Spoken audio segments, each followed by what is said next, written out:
আচ্ছা ভাবুন তো, একটা মানুষ যে সারা জীবন কখনো নিজের জন্য ভাবেনি, কখনো না। সে যখন ছোট ছিল সে তখন তার বাবা মায়ের কথা ভাবতো।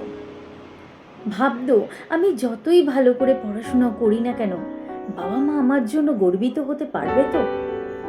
সে যখন বড় হয়ে চাকরি বাকরি করলো, তখনও সে একটাই কথা ভাবতো, আমি ভালো করে কাজ করি, আমাকে বসের কাছে নিজের নাম কামাতেই হবে, আমাকে বস যেন সব থেকে বেস্ট বলে। যখন বিয়ে করলো, কখনো নিজের পছন্দ অপছন্দ নিজে কখনো ডিসাইড করতো না, সব সময় তার ওয়াইফ সে ডিসাইড করতো, তাকেই বলতো তুমি এটা করো, তুমি এটা করো। আজকে আমি এরকমই একটা মানুষকে নিয়ে গল্প বলবো। গল্পটা কেমন লাগলো অবশ্যই জানাবেন, তাহলে আমিও বুঝবো যে আমার ভিডিওটা হয়তো আমি কারোর না কারোর মনে এতটুকু জায়গা করতে পারছি। অরিন্দম ছোটবেলা থেকেই খুব শান্ত স্বভাবের ছেলে ছিল। মধ্যবিত্ত পরিবারের সন্তান। বাবা ছিলেন স্কুল শিক্ষক, মা সংসার সামলাতেন। মা অরিন্দমকে ভীষণ ভালোবাসত। অরিন্দম পড়াশোনায় মোটামুটি ভালোই ছিল, কিন্তু অরিন্দমের একটা সমস্যা ছিল। অরিন্দম সব সময় ভাবত, বাবা মা কি আমার জন্য গর্বিত হতে পারবে? আমি কি পরীক্ষায় অনেক অনেক ভালো নাম্বার পেতে পারবো? আমি কি পরীক্ষায় 90%-এর ওপর পেলে তাহলে কি বাবা খুব খুশি হবে? এইরকম করে অরিন্দম ভাবতে লাগলো। একদিন পরীক্ষায় সে 85 পেল। সে 85 পেয়ে অত খুশি হলো না। সে মনে মনে ভাবল, আমি আরো 5 নম্বর পেলে বাবা হয়তো আমাকে নিয়ে আরো গর্ব করতেন। বন্ধুরা তাকে খেলতে ডাকলে সে একদম যেত না, কারণ তার পরীক্ষা। সব সময় সে পরীক্ষার ভয়, যে আমি ভালো নাম্বার পাবো তবে আমাকে আমার বাবা মা ভীষণ ভালো বলবে। তার মনে কেমন যেন একটা ব্যর্থ কোশ্চেন সব সময় তাকে ঘিরে, সব সময় তাকে আঁকড়ে রেখেছিল। একদিন স্কুল থেকে ফিরে বাবাকে বলল, বাবা আমি না আজকে ক্লাসে দ্বিতীয় হয়েছি। বাবা হেসে বলল, বাহ, ভীষণ ভালো, খুব ভালো অরিন্দম। অরিন্দম একদম চুপ করে দাঁড়িয়ে রইল, মাথা নিচু করে। তারপর জিজ্ঞেস করলো বাবাকে, বাবা আমি প্রথম হলে হয়তো তোমার খুব ভালো লাগতো, তাই না? কিন্তু ওর বাবা কিন্তু একবারও ওকে বলেনি তুমি দ্বিতীয় হয়েছো কি প্রথম হয়েছো, ওটা একদমই বলেনি।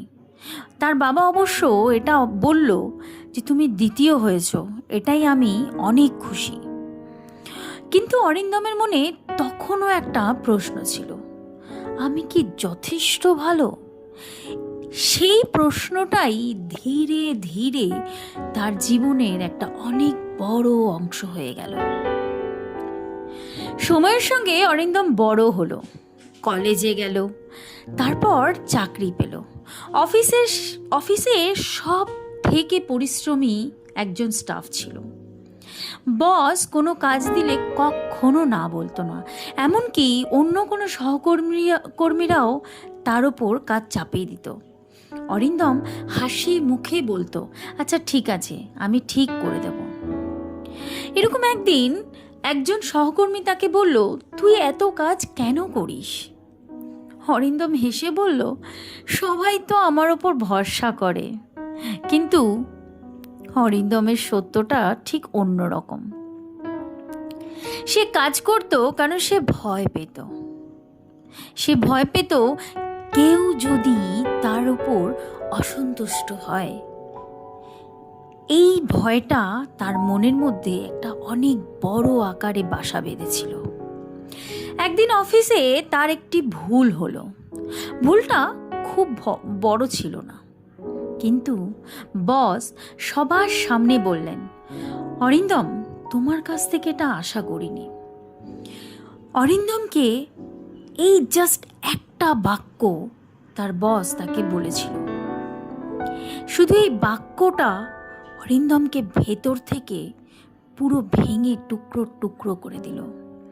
সেদিন সে বাড়ি ফিরে বারবার এই কথাটাই মনে মনে ভাবতে লাগলো।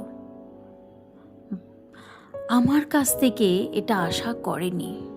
তার মনে হতে লাগলো, তাহলে আমি সত্যি কি এরকম একটা কর্মী যে আমি ঠিকঠাক কাজও করে দিতে পারি না?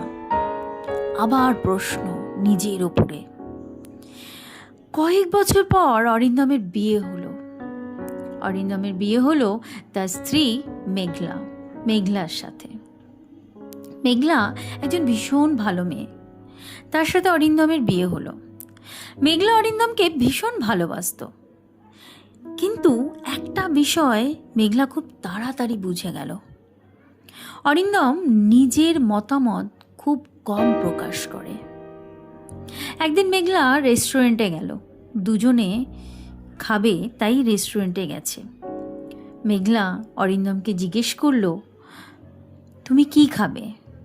অরিন্দম বলল, তুমি যা খাবে আমি সেটাই খাবো। মেঘলার প্রথমে একটু ভালো তো লাগলো যে হ্যাঁ দেখো, আমাকেই ফার্স্ট রেখেছে। এরকম দিন কাটে। ছুটিতে ঘুরতে যাওয়ার জন্য মেঘলা জিজ্ঞেস করলো, কোথাও একটু ঘুরে আসি, চলো না। কোথায় যাই বলো তো? অরিন্দম বলছে, তুমি যেখানে যেতে চাও আমি তোমাকে সেখানেই নিয়ে যাব। বেসিক্যালি নিজের কোনো মতামত নেই। মতামত এই কারণে নেই, বাই চান্স মেঘলা যদি অরিন্দমকে এমন একটা কোনো কথা বলে দেয়, আবার ওর মন টুকরো টুকরো হয়ে যাবে। এই করে মেঘলা একদিন শপিংয়ে গেল। বাড়িতে পর্দা কিনতে হবে। যখন হাজবেন্ড ওয়াইফ কোনো শপিংয়ে যায়, দুজনের মতামতটা অনেক দরকার থাকে। মেঘলা অরিন্দমকে জিজ্ঞেস করলো, বলো না কোন রঙের পর্দাটা কিনলে ভালো দেখাবে? অরিন্দম সেম একই কথা, তুমি যেটা পছন্দ করবে তুমি নিয়ে নাও, আমি পয়সা দিয়ে দেব। এক রাতে মেঘলা তাকে জিজ্ঞেস করলো, আচ্ছা তুমি আসলে কি চাও? অরিন্দম কিছুক্ষণ চুপ করে থাকলো। তারপর অরিন্দম বলল, আমি জানি না। মেঘলা অবাক হয়ে তাকিয়ে রইল। একজন মানুষ যে এত বছর বেঁচে আছে, সে জানেই না সে নিজে কি চায় আসলে। অরিন্দমের জীবনে একটা অদৃশ্য অভ্যাস তৈরি হয়ে গিয়েছিল। সে সব কিছুই করত, কিন্তু নিজের জন্য নয়।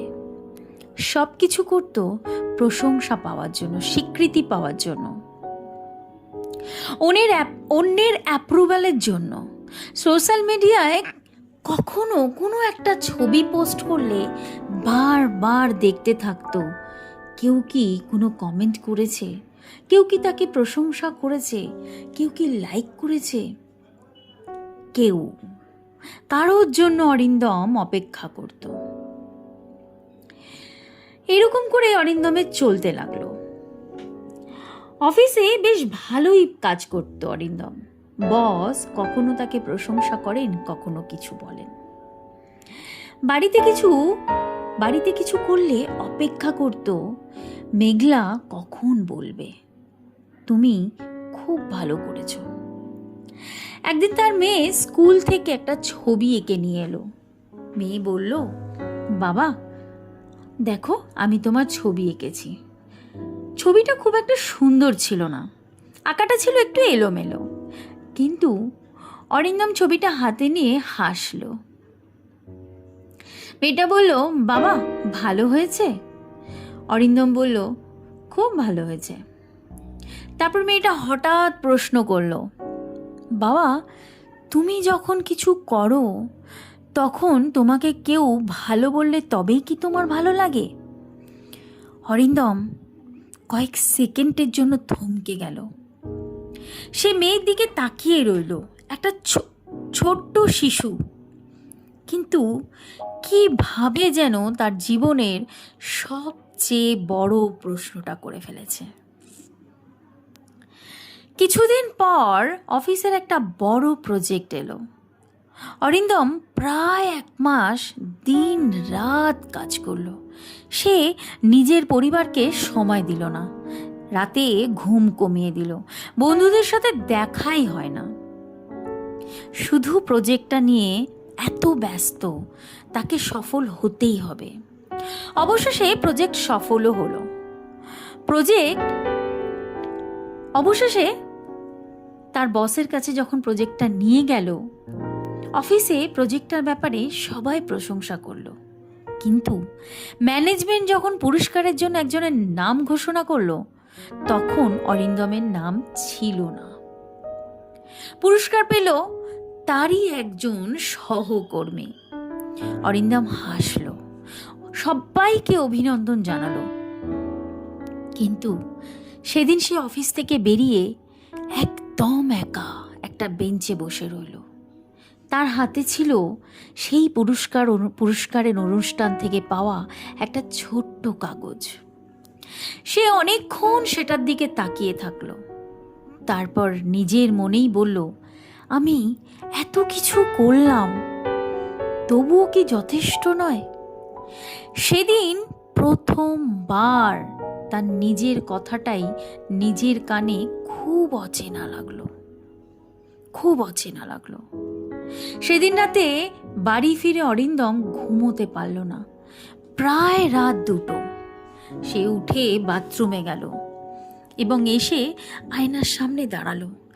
কয়েক সেকেন্ড নিজের মুখের দিকে তাকিয়ে রইল। তারপর নিজেকে প্রশ্ন করল, তুই আসলে কার জন্য এতদিন বেঁচেছিস? বাবার জন্য, বসের জন্য, সহকর্মীদের জন্য, বন্ধুবান্ধবের জন্য, নাকি স্ত্রীর জন্য, না মায়ের জন্য, নাকি সেই মানুষগুলোর জন্য যারা হয়তো একদিন তোকে মনেই রাখবে না? অরিন্দমের চোখের কোণায় জল এলো।